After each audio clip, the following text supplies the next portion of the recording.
Very much. Good morning, church. It is great to be here. I just appreciate the opportunity to come here and appreciate the elders letting me come and just share some things about the children's home. And you guys are supporting us, and we just we want you to know about what we do, and we hope you come and visit us sometime. That'd be great to have you come and visit. We even have camper hookups or whatever. If you bring your camper, you can stay on our campus, and we would love that too. So it's just great to be here. As Jonathan mentioned, that I'm kind of in a long trip here in regards to picking up change cans. I do. Mountain States Children's Home is the farthest north of Brotherhood Children's Home. There's about 35 Brotherhood Children's Homes in the nation, and we're the closest one to you. There's nothing north of us. There's nothing west of us as far as residential programs. And, so I have began to just network with congregations to the north. So I see Jonathan handing out a little worksheet that I have in regards to my sermon. So if you'd like to need one of those, raise your hand. If anybody. Okay, one over here. Yes.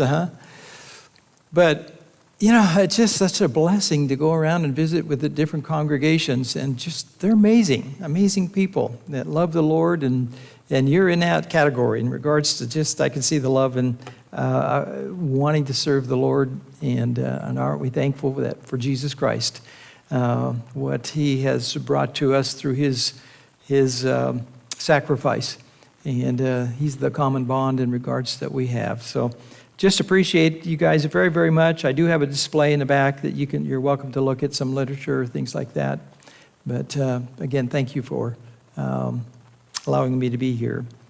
Mountain States Children's Home began in 1960, so we've been in existence for 63 years.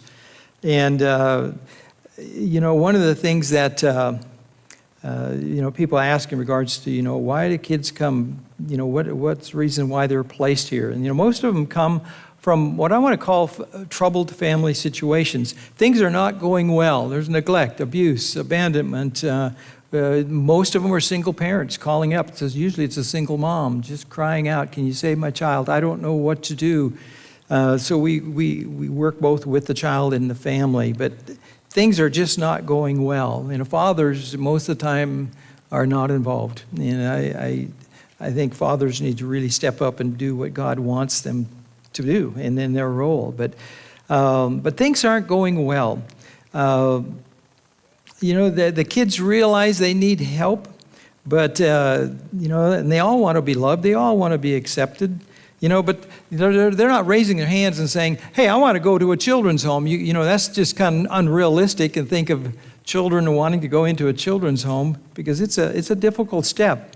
But they're afraid to reach out to us. We're strangers. It takes a while for them to lower the wall and start getting close to us for fear of being hurt in one way or another. And, one of the things that I want to say, because your involvement with us, your participation, you help us to reach out to these children and to demonstrate the love of Christ. You help us to break down the barriers, help us to build trust, and to show that there's a different way of life than a lot of them, what they've experienced, in regards to the struggles and the difficulties that they have gone through. You recognize what James 1:27 is all about, and it states, in regards to religion that God our Father accepts as pure and faultless is to look after orphans and widows in their distress, and to keep oneself from being polluted by the world. In this passage you learn there's two different things in regards to what's practicing pure religion, and one of them definitely is that we don't get ourselves involved in regards to sinful behavior. We stay away from that. That's practicing pure religion. And of course, the other one in this passage is to look after orphans and widows in their distress. So, the word orphan has a broader meaning than what we typically think of. We think of an orphan as more of, where both parents are deceased. But Vine's Expository Dictionary kind of expands that a little bit more and helps us to understand, there's some other deeper things in regards to being orphaned. And, I take a look at, orphan, according to Vine's Expository Dictionary, it talks about one who is fatherless. We've seen versions of the Bible where it talks about the fatherless, but one who is comfortless, one who can't find comfort. They don't know where to go to find comfort. One who is friendless. They don't know who to turn to, in their struggles. And it's, this one has, desolate is the next one in regards to helps you to realize that's a little stronger word in regards to they don't have anybody to turn to. I often indicate, what do you think is more difficult, to have both parents deceased or to have a parent alive and really maybe not want you? It helps to kind of define in regards to a lot of our kids really want their parents to love them, really to be involved in their family life, but if they only do good enough, then they're going to be accepted with their parents, or one parent or both parents, and that's a struggle. I mean, it's kind of like dangling the carrot and never getting it. So then you take a look at in regards to the visit. In the version I read, it says to look after orphans. And, we can understand we've got to look after orphans. The visit, it's not a matter of just patting them on the back and saying, hi, how are you doing? And you move and going on. But to visit has a deeper meaning. And it means that you identify with the orphan. You identify with the child or the widow here in regards to you understand what they're going through, the hardships that they're going through. And you take up their cause. You understand where they are and you take up their cause in regards to how do you help them. And then you become one with them. You grab them by the hand and you help them through whatever struggle or difficulty that they're going through. And it's reaching out to the fatherless or the orphan or the widow in this situation. And, it's not in the good times necessarily. It's in the bad times. It's when they're struggling, when they're having difficulty and they have no one to turn to. They're feeling desolate. I want you to think about in regards to have you ever been desolate before? I mean, I think there's a lot of different ways that we can be desolate or in trouble in the sense of we don't have a friend to turn to. Legally you could be in trouble somehow or another, and who do you turn to? Or financially you're struggling and you have bills and you just have no one to turn to. You kind of start feeling that desolation. But probably one of the things that we're probably more common, that I think of in regards to, if you're traveling along and you have car problems, that I grew up in eastern Montana. I mean, there's miles. Of course, you can go to Oregon. If you go out east in Oregon, there's miles, there's nothing out there, and you sure don't want to have car problems, and you feel pretty desolate if your car stalls. And especially you being a woman, that would be really difficult because who do you trust? Who do you turn to? You feel pretty friendless and you feel desolate. I'll share a story with you in regards to, I grew up in eastern Montana, a little town called Fairview, Montana. And I've been networking more with the congregations to the north in regards to letting them know what we do at the children's home. And so in the spring, I go to the Montana State Lectureship, and there's about 14 congregations that help us with change cans and that way. And I go there in the spring and go to the lectureship, and I bring change cans, and the preachers take them out to the different congregations so I can go to one place and get them distributed. But then in the fall, North Dakota, there's a Bismarck lectureship, which Bismarck only has five churches in the state of North Dakota. But we go there and they have this annual lectureship, and a bunch of Montana preachers gather up the cans for me and they bring them to the Bismarck lectureship, so I don't have to go around and picking up all the cans. It works pretty good, trying to be as efficient as I can. So, my parents lived in Fairview, so what I would do is go to the Bismarck lectureship. I'd go to visit my parents in eastern Montana, and then I'd make my loop and go back home. Well, one year I bought a motor and a transmission for my car or my van, and my dad was a mechanic, so I know how to do a bunch of mechanical work and that. And I thought, well, my car's got 285,000 miles on it. I'm going to have to replace the motor somewhere along the line, and so I bought the motor. Well, I went to the Bismarck lectureship, and I thought, well, I'll just go by the Bismarck lectureship. I'll take a pickup and I'll go to the lectureship, pick up cans, and I'll go visit my parents, and then I'll pick up the motor and be able to haul it back. Well, I run on donated vehicles, and the only pickup we had was this Toyota pickup that had 335,000 miles on it.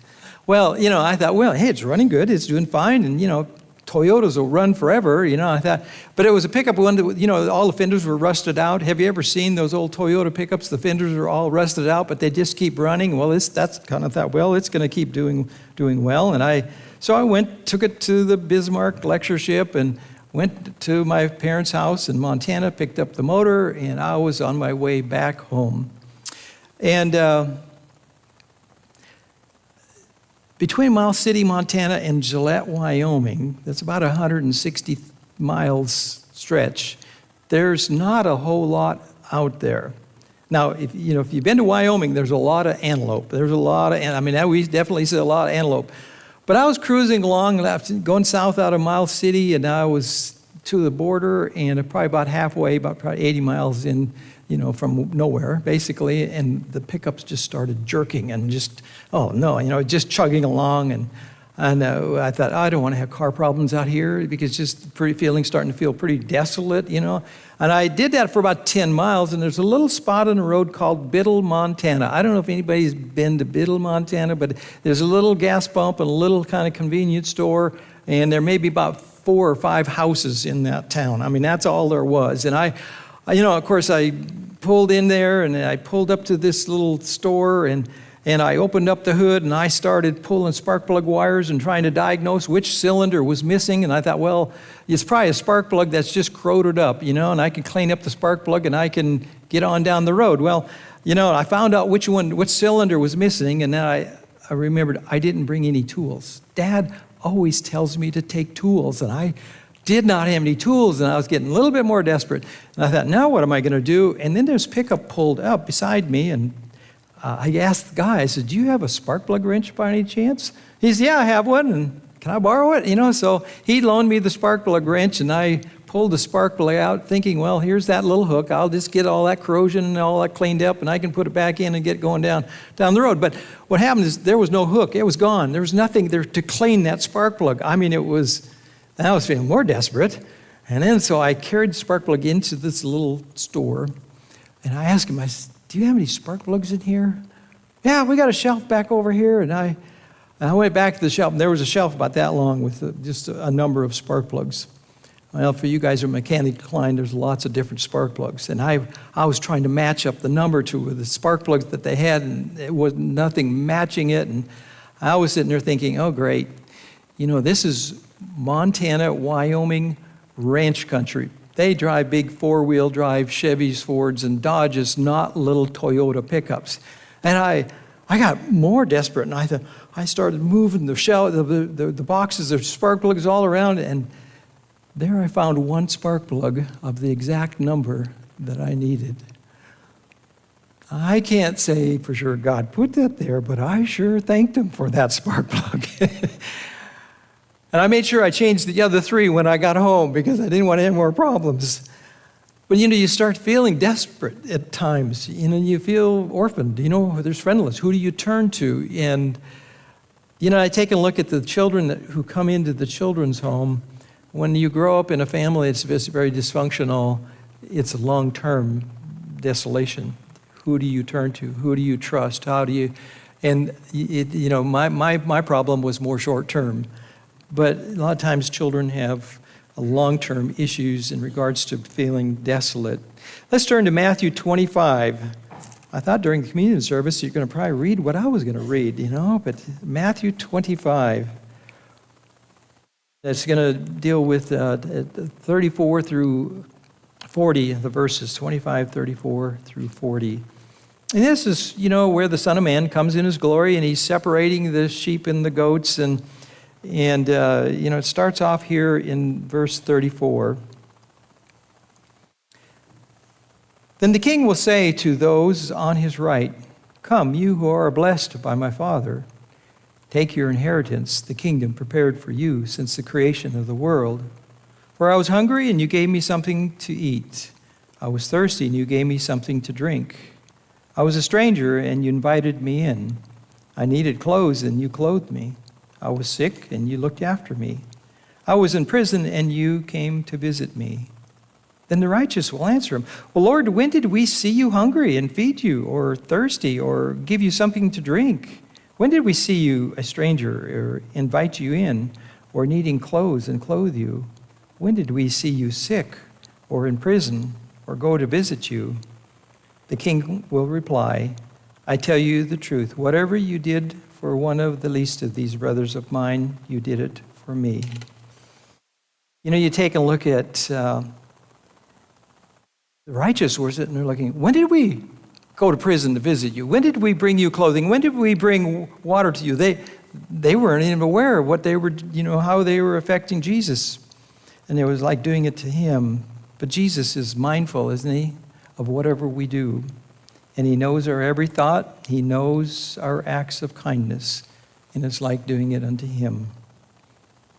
One of the things I want to share in regards to children's homes have changed over the years. We typically think of children's homes providing basic things such as food, shelter, and clothing.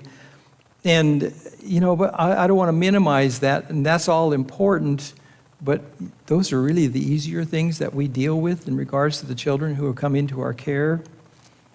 We spend much more time in regards to helping them to work through the emotional trauma and the issues that they struggle with and bringing Christ into their life and teaching them in regards to the hope that they have through Christ.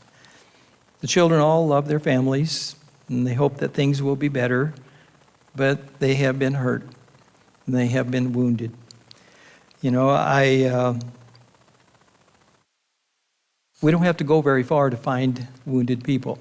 If I ask you in regards to how many of us have been wounded, I would venture to say that every one of us would raise our hands in regards to we've been wounded.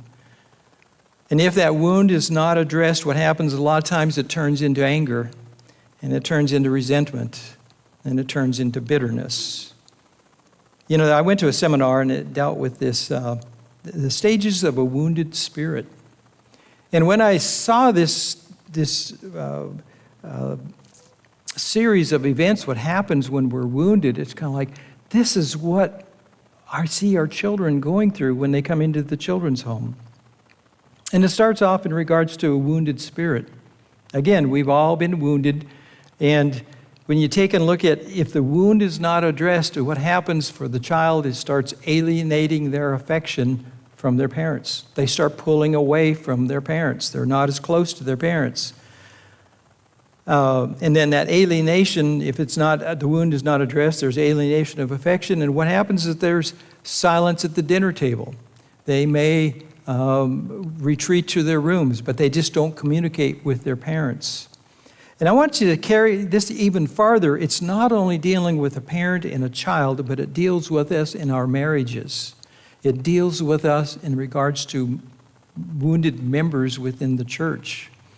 Because if our spouse wounds us, what happens is that we start withdrawing our affection. We pull away from them. We alienate our affection because we don't want to be wounded, or it's again, or whatever it is. Or if a member wounds you, then a lot of times you don't have anything to do with that member, and you isolate and you pull your affection away from them. And if the wound is not addressed, what happens then? It goes on to a rejection of authority. Kids will say, well, I know I'm supposed to love my parents, but look what they keep doing to me. And if that continues to go on, pretty soon the scale tips. And they take and look at in regards, they start rejecting parental authority. And there's stubbornness that goes along with that. And if that's not addressed, then what happens is that when you reject parental authority, then what happens is you put in yourself in a position of authority. You start making decisions, the children start making decisions in regards to, what they want to do versus working with their parents. But it fits in regards to marriages. It fits into wounded members within the church.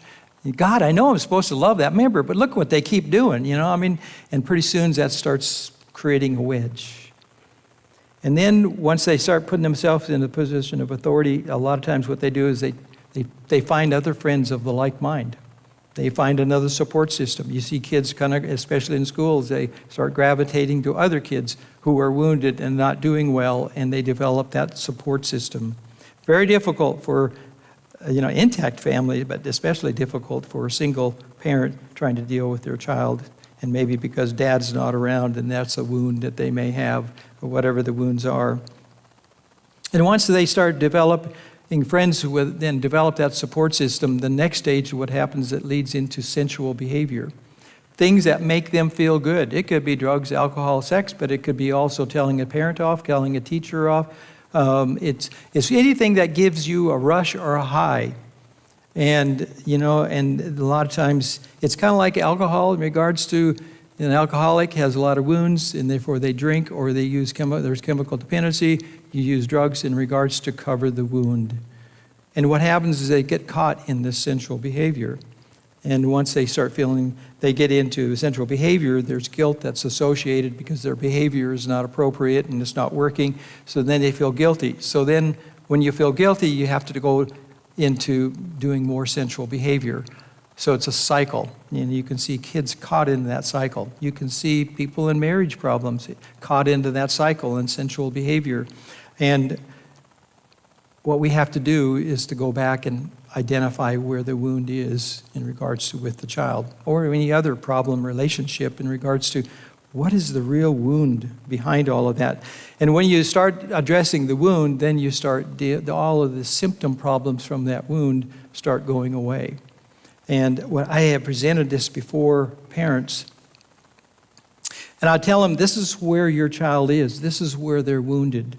And this is what's happening in the sequence that's going on down the line. And I've had parents just kind of gloss over, and it's kind of like I lost them. What's going on? And they said, that's me. That's what I did as a child. And it's almost like here's another cycle going on in regards to how we allow that wound to take over.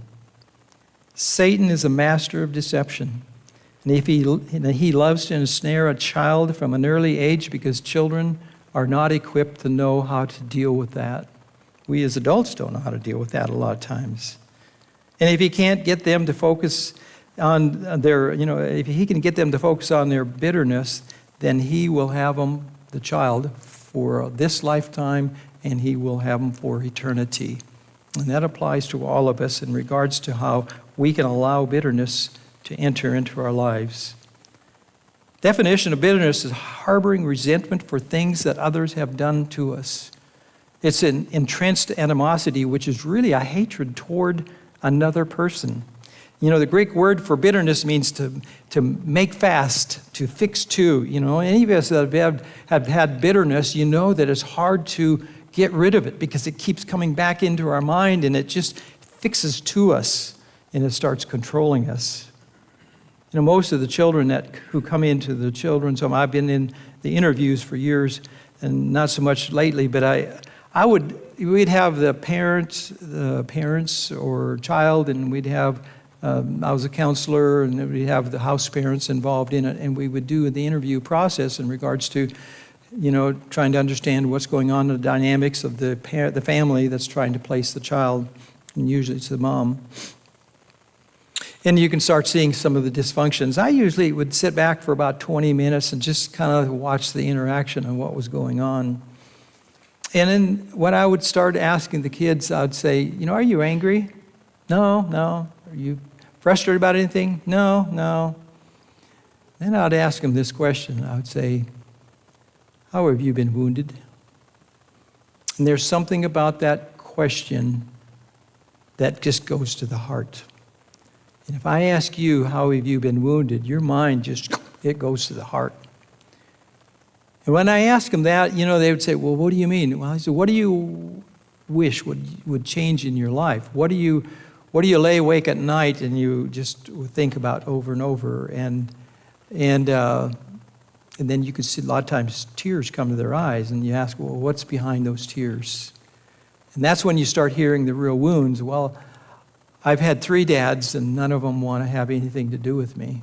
My biological dad doesn't have anything to do with me. I've had 2 stepdads, and I just want a dad that would play ball with me. Now we're getting down to the root in regards to where their wound is. They don't realize it. They may not want to admit it because it's too painful. And if they communicate about the pain and the hurt about what the wound is, it's just too painful. And they just as soon avoid it. And a lot of times they want to hang on to it as revenge. That if my parents know that I'm this angry, surely that's going to change the parents. Well, that's probably an ineffective way to try to deal with that, and it doesn't usually work. And then they give excuses, where they create behaviors that keep them from looking at what the real wound is. And a lot of times they create behaviors such that it diverts us as parents to really see what the real wound is. Let's turn to Hebrews 12, 14, and 15. And it talks about bitterness.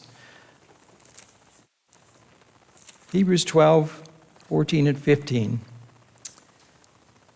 It says, make every effort to live in peace with all men and to be holy.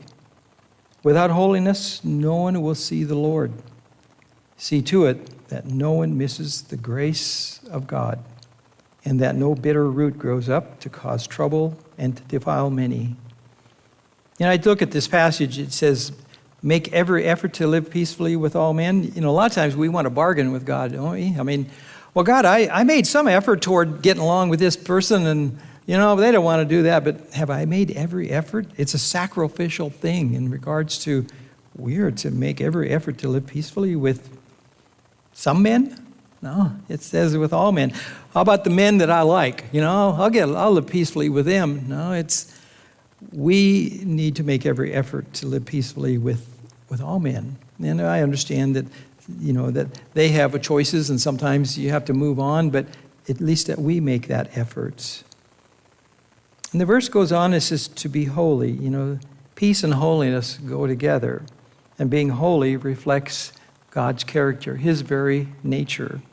And children come from situations where, they want, they haven't experienced peace. They want peace in their lives, and I think that's something that we all want. But if we really want to have peace, true peace, we have to know holiness. And to be holy, we have to know God. And as we get to know God and his love and his grace and his holiness, and we really incorporate that in our lives and believe that, then that's when we truly have peace. And the verse goes on, it says, without holiness, no one will see the Lord. Verse 15, it starts off, it says, see to it. Well, I don't know if any of you guys had a parent that would ever say, Randy, not Randy, but to you, see to it that whatever it is, what did that mean? It became top priority. I better pay attention to it, see to it, to take care of whatever it was. And so to see to it so that no one misses the grace of God. That we need to understand that the true principle of God's grace and his love and his favor for us. Because failing to understand this can lead us to a bitter spirit, and we will miss out on the grace of God. The reality of it is that, if we're holding bitterness toward another, it's really hard to be bitter toward another when that we're receiving God's grace and his mercy and his love for us and each one of us and his forgiveness, and how important it is for us to understand what God is giving us.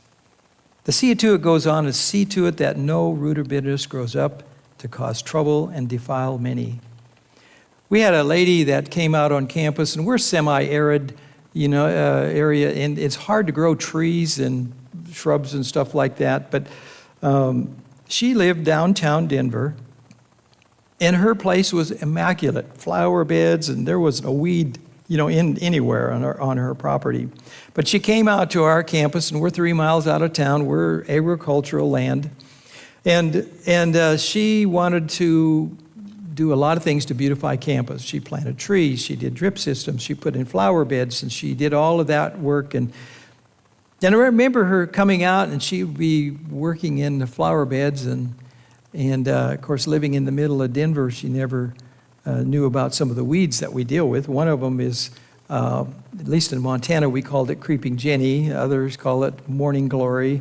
It's kind of like your blackberry bushes, it doesn't take any water, it doesn't take any good soil, it just grows and it just takes over everything, and that's kind of what this creepy vine does. It just creeps all over, and And, I never knew about bindweed, or that's another word, creeping Jenny.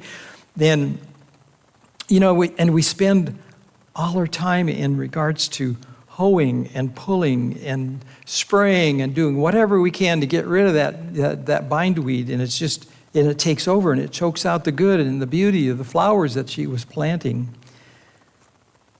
And we must understand how bitterness can become our focal point, and how it can consume us, how it can spread, and how it can destroy us and to destroy others. Our focus doesn't need to be on bitterness, but it needs to be on the hope that we have through Jesus Christ. And it goes back to Hebrews 12 in regards to verse 2. And it says, "Let us fix our eyes on Jesus, the author and the perfecter of our faith, who for the joy set before him endured the cross, scorning its shame, and sat down at the right hand of the throne of God." We need to keep our eyes on Jesus, the hope that we have in Jesus, not focusing on our bitterness. Ephesians 4:31 and 32, it says, "Get rid of all bitterness, rage and anger, brawling and slander, along with every form of malice. Be kind and compassionate to one another, forgiving each other, just as in Christ God forgave you." These were the things that, a few verses before this, these are the things that grieve the Holy Spirit. In conclusion, to master bitterness, we must understand and accept the principles of God's grace and His love and His favor for us. And looking at, in regards to the conclusion of it, how we live in a wounded world. We don't have to step outside of this auditorium or this, and to find people who have been wounded. And we need to get that out to a world that is wounded, that there is hope, there is forgiveness, and there's release from Satan's shacklement that he puts upon us when we have bitterness. We're all sinners. We've all, we depend upon God's grace, and He's passed it on to us, and we're thankful for that. So we need to make sure that we pass this message on of forgiveness to a wounded world. But here's another one. We need to be mindful and that we need to make sure that we do not wound others so they miss out on the grace of God.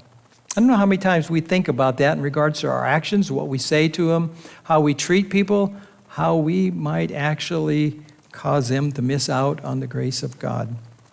Every child is at the mercy of someone to care for them. They look to have someone to care for them. They look to have someone to provide and protect them and love them and discipline them. But behind the hurt and the pain and the fear, they're just like you and me. They're struggling with what to survive just like anybody else. I just want to say thank you for what you do for us, because you identify with our kids. You take up the cause of what we do in helping them. You become one with them. You become one with us in regards to how we care for kids. And you help us to heal the wounds, break Satan's grip of deception, and create a new vision and a new hope so they do not miss out on the grace of God. And we are thankful that you have joined in us and helping us to do that. I'm going to close with a story of a girl who came in, and she was 14 and she was a professed atheist. And I thought, this is years ago, and I just thought, do we take a child in that's really a professed atheist? I mean, that was kind of like, what kind of influence is she going to have on the other kids and that? And I thought, no, we need to take her in. She needs to know God and Christ. And we our on-ground school, they went to school and they had Bible class every morning. And her name was Adri, my wife was teaching the classes, and Adri started asking my wife. She says, "What does heaven say that? What is the word? Or what does God's word say in regards to heaven, and what's that like?" And it just opened up a lot of dialogue, and sure enough, Adri was baptized. I mentioned about Colorado's a car show, that they do a car show for us, and that proceeds go to us every year, and they have that car show. Well, Terry Campbell, who's the president of the club, called me and said, "Randy, we want you to choose a car, and we want to call it Mountain States Children's Home's Choice." And I said, "Yeah, I can do that." And I hung up. And I called Terry back, and I said, you know, Terry, I don't need to be the one choosing the car. I says, we need to let one of the kids choose it. And he said, I think that's a great idea. So Adri chose her, and she was excited about it. We got out to the car show. There was 300 cars, and she was up and down the roads looking at all these cars, and I like this one, Randy, I like this one, I like this one. And I told her, I said, well, Adri, you probably better choose 5 cars, and then choose one of those, you know, out of the 5. Well, she chose 5. Wasn't one that I would choose. I'm a 57 Chevy guy or something, you know. She chose some Willys and DeSotos that were kind of strange-looking cars, but they were nice cars. So she chose the one out of the 5, and we started. I said, what we're going to do is line up all the cars. We need to get your choice over there so they can line up the cars, and you're going to hand out a trophy to the cars that you chose, the car you chose. Well, we were walking back, and she stopped at this 72 Nova, primer gray. The fenders were rusted out like that Toyota pickup. And the hood was open and the motor was painted orange. I gave it credit for an orange motor, okay? And she kept looking at this car and just looking at it. And I said, Adria, we need to get your choice over there, and, you know, because they're going to parade them through there and, you know, show that you chose this car. And she kept looking at it, and I was saying, Adria, I said, there's a lot of nice cars out here with nice paint jobs, superchargers, and, you know, leg pipes, and they really look nice, you know. And I was sitting there thinking, oh, great, here, Mountain States Children's Home's choice, this piece of junk will be going through. She called me, you know, and I was going to go over there and say that we need to go with the car you chose. And she says, Randy, I want to choose this one because it has potential, just like me. You can count on that car went through. You know, you take a look at in regards to, you know, she knew she had potential, but she needed help. And that's what we do. But are we thankful that we have a Lord that probably looks upon us like that old car that's not worth a whole lot, but he can make us new again through his grace? Far better than that car being rebuilt. And aren't we thankful that he loves us enough to do that? There may be somebody here that has a bitterness problem. You have an anger problem. There may be somebody here that you want to be made new again, as what Christ can make you new again and be right before him and bring peace. You know, whatever the need is, I'm sure this congregation will be willing to help you and support you in whatever way.